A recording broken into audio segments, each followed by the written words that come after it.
going on, Los Angeles? Welcome to the Rams Skinny here on the LAFB Network, Los Angeles Fan Base Network, your destination for Los Angeles sports.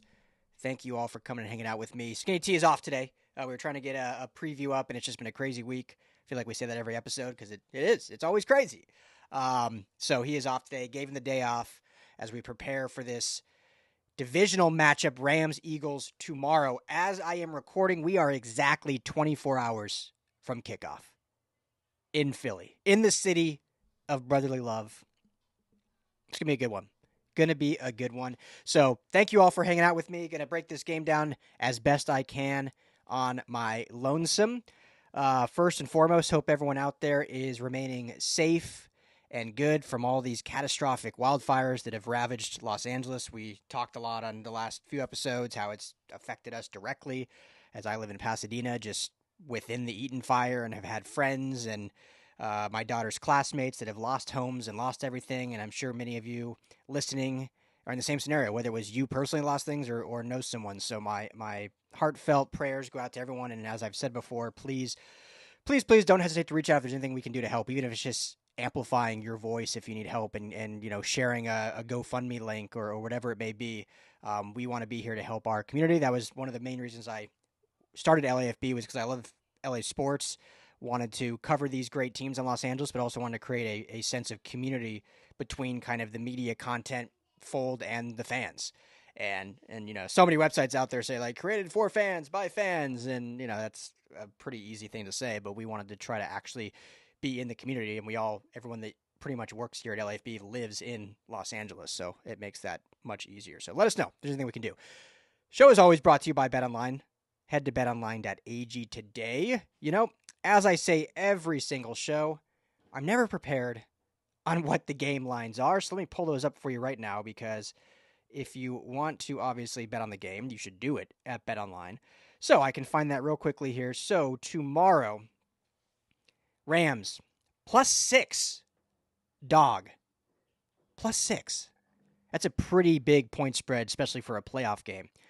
Not quite as big as some of the others, though. Houston is a +9.5 dog. The Commanders are a +9.5. And then Ravens, Bills. The Bills are +1. Dog at home. I'm actually kind of surprised by that. I thought the Bills would have been favored in that one. But Eagles, a 6-point favorite. Money line is +240 at BetOnline. So you win some good cash there if you want to just take the Rams straight up. The +6 spread is -102. So not as great of a buyout. But all that can be done at BetOnline. They got every game out there. Ohio State, Notre Dame, Monday night. You can throw something on that. Maybe do a parlay between this NFL weekend and NCAA championship game on Monday. Hopefully next year USC's in it. Fight on. Big for any USC fans listening to this show, obviously the big news, Rob Ryan hired as a linebacking coach. How great is that? That, to me, that came out of left field. I was honed in on kind of the Commanders staff when you look at Ken Norton Jr., Ryan Kerrigan, John Pagano. Like, that was kind of my triage of, like, one of those guys once they were knocked out of the playoffs, or once the playoffs are over if they go the whole way. But Rob Ryan, certainly a great hire. 21 years NFL experience, two-time NFL champion, Super Bowl champion, coach with Dan Lane. But anyway, that's our USC show. So, yeah, BetOnline.ag, where the game starts. So this game, what a chance for redemption for this Rams team. You remember they met back in, I can't remember what week it was, but late November, right before Thanksgiving. Rams hosted the Eagles here, and that was the game where it was kind of like, okay, can this Rams team really be a contender? Like, going into the game, they were 5-5. They were 500, so it wasn't like they were like a world beater yet. But they had come back from 1-4. They were making a little run, making some noise. We still had questions about the offense. Still had a lot of questions about the defense, who they played. And then this game comes like, okay, if they can at least compete with the Eagles, this might be a team to be reckoned with that can go on a run. It did not go their way. 37-20. Saquon Barkley went absolutely off. 255 yards rushing on the ground, 2 touchdowns. As a team, 314 rushing yards for the Eagles. To the Rams, 92 rushing yards. And they were down most of the game, so they didn't run as much. Kyren Williams, just 16 carries.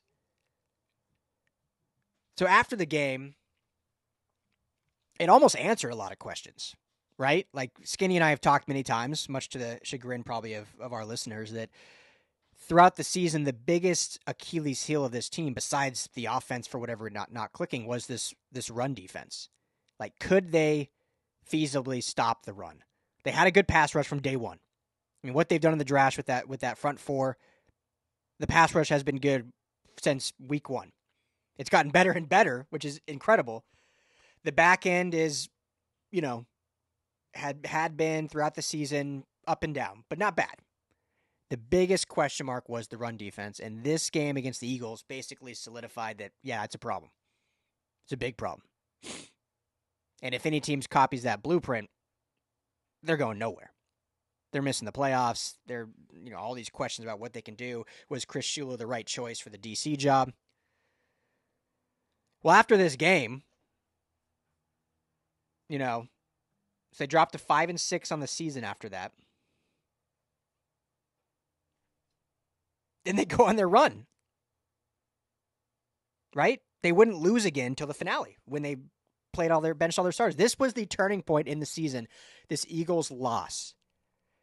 Because everything that we had been saying, and not just us, there are people smarter than us, obviously, but I think everything that even McVay and this team knew were their issues were exposed completely in this game. And so they addressed those issues, whether it was on different play callings, different stunt packages on defense, different personnel packages, whatever it may be, and won out. Again, I'm not counting the last game because it was all backups. They beat the Saints in that week in a really sloppy game. Part of that we talked about was the Saints deciding just to not run Alvin Kamara in the second half. It's like they copied the Eagles' blueprint in the first half, and then they decided just to quit, benefit the Rams, they win. The thriller against Buffalo. Defensively, still not a good game, but hey, Buffalo, in my opinion, is the best team in football right now. But they come out and win. The offense, gets on fire, 44-42. And then the next three games, 12-6, 19-9, 13-9. Dominant defense. And then you include the playoff game, 27-9. Did not give up 10 points in their last four games. Again, I'm not counting the Week 18 Seahawks game because that was backups. Did not give up 10 points in their final four games. Again, this is the NFL. Scheduling matters. I think it matters a whole hell of a lot more in college football because the talent pool is very, very different. The NFL, while Jacksonville and the Jets and New England were terrible this year, the talent really is not that great of a difference between them and Buffalo or Kansas City. No matter what anyone tells you, it's really not. And that's why you see teams like the Chargers, like the Broncos, some other teams that were top 10 picks, and then the very next year make the playoffs. Because you just got to put everything together, have the right coaching. Obviously, a quarterback matters. But the talent pool is not that different. So I say all that because people could say, yeah, well, look who they played. They didn't give 10 points, but, Niners were terrible this year. The Jets were terrible. The Cardinals weren't good. Vikings were very good. Obviously, that was a playoff game. But I'm just saying it's super, super impressive to hold any NFL team to under 10 points. Some of them not even getting a touchdown.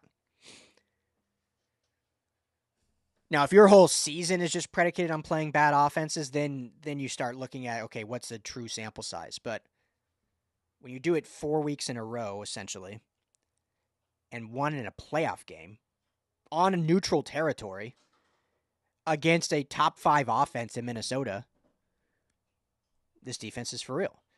And so now going to Philly, and this is, I'm bringing it all together, that this to me is about two factors. Stopping the run and being successful with the run on offense. So stopping the run, again, Saquon Barkley, 255 yards, 2 touchdowns. I mean, if Nick Sirianni and Kellen Moore don't, at least in the first half, try to just run the ball down the Rams' throat, it'd be silly. Now, if it doesn't start working, obviously they'll let Jalen Hurts drop back. But if they decide to come out like, you know what? Let's try throwing the ball this game a lot. Now, obviously, the Rams have gotten better, so they may be thinking like, okay, look at the run defense has gotten a hell of a lot better than it was when we played them, 6-7 weeks ago. I mean, just last week against Minnesota, granted they were up almost the entire game, but 106. Minnesota did have 106 rushing yards in that game, even being down. So I would think that the Eagles will attack that.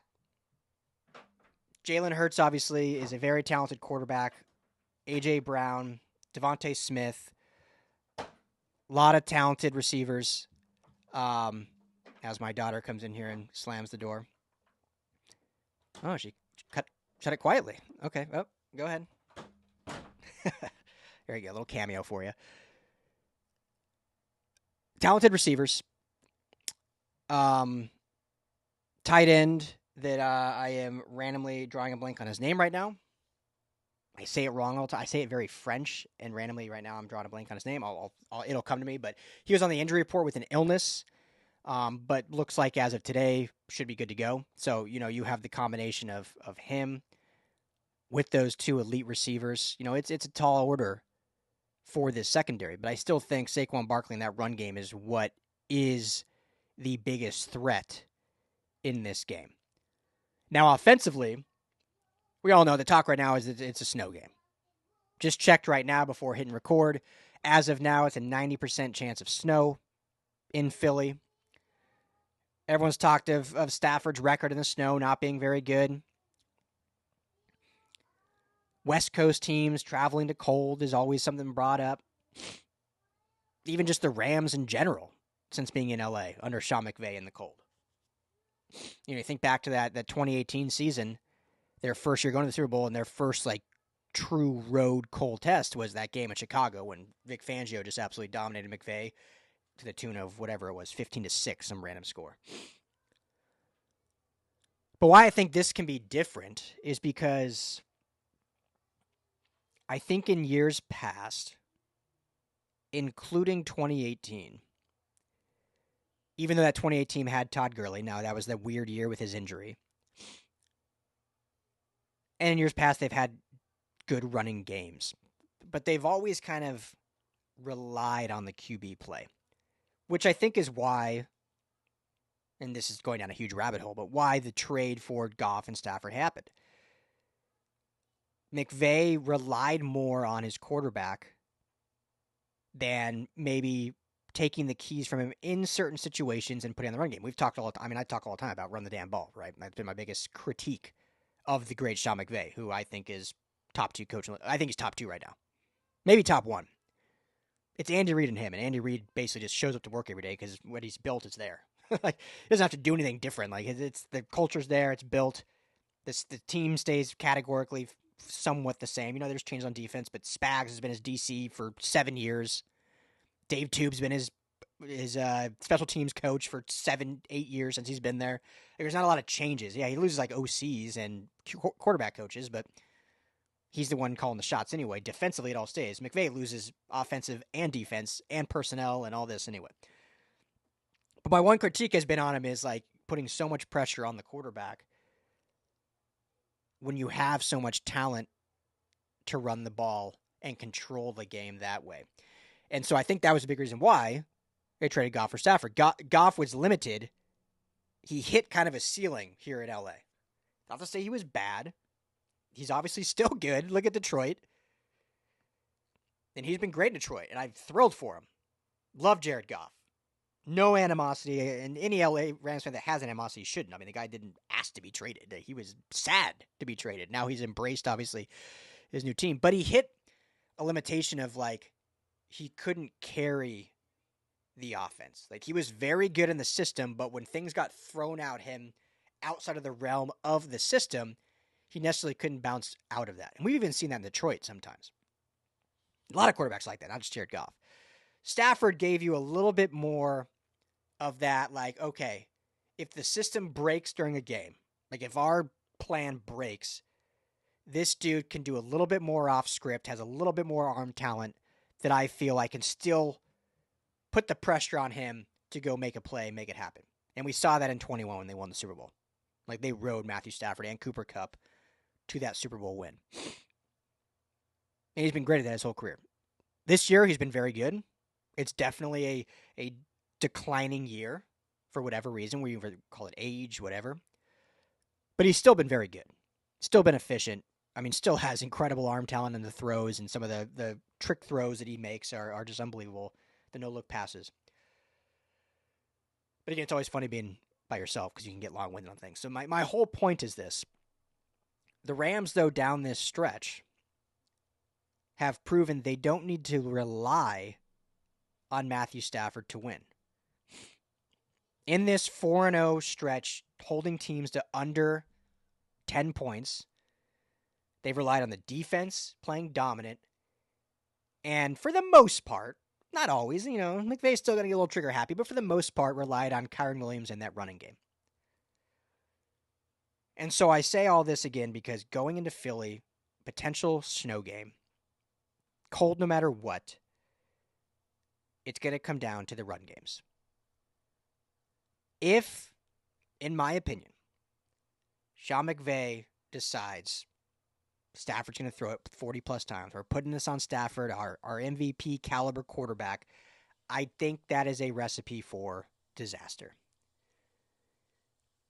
If he decides, I'm going to have Matthew Stafford be as efficient as possible, 25 to 30 passes when needed, keep the defense honest, but we are going to run Kyren Williams 25-plus times. I feel like I say this recipe every single game, but at this time even more so.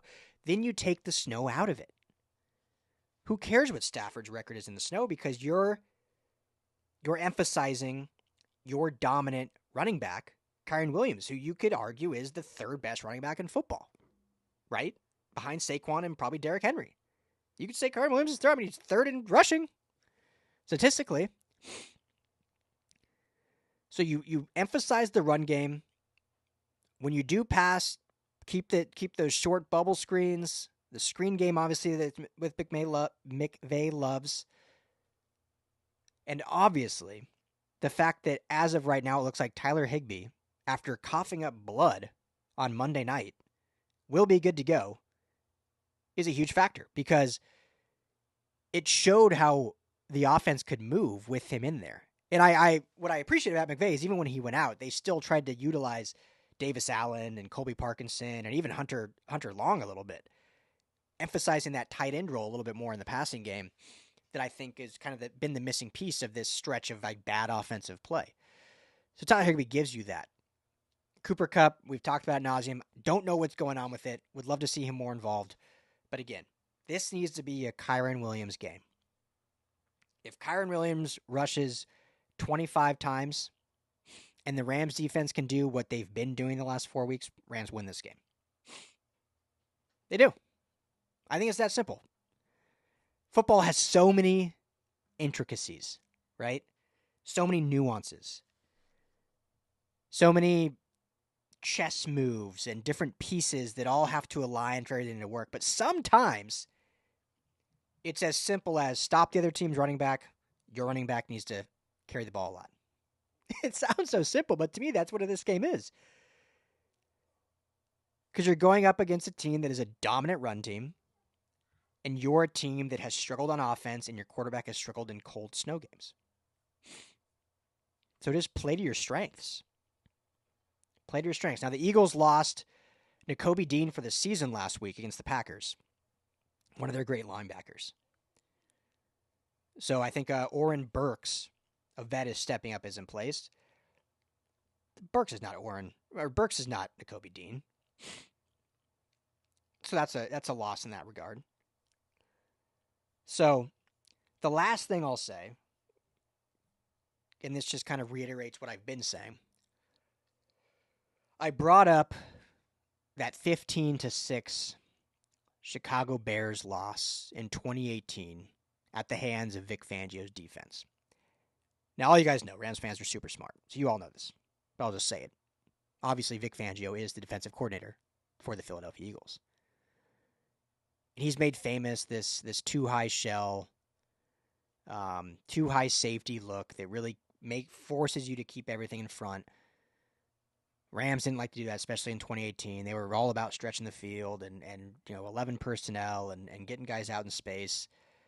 And the Fangio defense has just suffocated that. And this Eagles defense has been very, very good this year. But the Fangio defense, and you can look at it when Brandon Staley's run at it, you can look at it, all these other coaches from his tree that have run this Fangio-style defense, it's begging you to run the football. And it's I guess, for lack of better words, its weakness is when you run the football. So really, this game is matching up perfectly if the Rams do lean into that strength. A, let's not put all the pressure on Matthew Stafford in a snow game at his age. And B, the defense is actually telling us to run the ball. So let's run it. I don't want to be a dead horse, but run the damn ball. Stop the damn run on defense. Rams win. Going to the NFC Championship game. Hopefully with a date with the Lions. Or if the Commanders shock the world. That'd be wild. So anyway, I'll leave it at that. Should be a fantastic game regardless. Playoff football. What is there better? Everyone drop your score predictions in the comments below. Love to hear your thoughts. But I'm taking the Rams. This team's shown me this year. Like, I've had my doubts. Skinny Tees, we've had our doubts. I don't think we've been overly critical. We take it game by game, right? Like, we try to be game by game, what we saw, how do we evaluate. This team struggled against the run early on. The offense has struggled late. But there's something special about this team. Something special about this group. And it's all coming together at the right time. And this is a hard game. This is not some slouch Eagles team. But I just think with Sean McVay is a better coach than Nick Sirianni. I think Matthew Stafford's a better quarterback than Jalen Hurts. Now, in these conditions, it's level or maybe leans Jalen Hurts. And I've been saying that all show. Saquon Barkley, obviously, I think is better than... Not obviously, but I think Saquon Barkley is better than Kyren Williams. But Kyren Williams was no slouch. So, I mean, it may even come as simple as that. Who's better on Sunday? Not MVP race, not 2024 season. Who's better on Sunday, Saquon Barkley or Kyren Williams? Kyren Williams is here. He's already made a name for himself in the NFL. So it's not like this is a coming out party for him, but this could be is potentially the best running back in the NFL in Los Angeles. Not just top 5, not just top 3. Do we have an argument that the best running back is in Los Angeles, playing for the Horns? Could be. So, I'm taking the Rams. I will go 24-16. Obviously, Rams are the underdogs, so they more than cover. I'm taking the money line on the Rams on that one because I like them in this one. I don't know. It might be a little high scoring, 24-16. What's the over-under on this game? The over-under, 42. 42.5. So, that would put me at the under. Snow game. Things get crazy in the snow. Noon kickoff. Should be fun. So, let me know what you guys think. As always, thanks for hanging out. If you have not already, please hit that like and subscribe button on YouTube. Rams LAFB is a YouTube channel. If you're not there, if you're watching somewhere else or listening on podcasts and you want to watch or see my ugly mug, see this nice sweater I got on, Rams LAFB is the channel. Easy to find. If you want it on podcast and you haven't found it yet, Rams Skinny. Apple, Spotify, anywhere, hit that subscribe there. Or if you want all of our Rams content, including this show, including all of our editorial, including all of our social, that can all be found at LAFBnetwork.com. I am Ryan Dyberd. Thank you all. Be safe. Be well. Enjoy this game. And go Rams.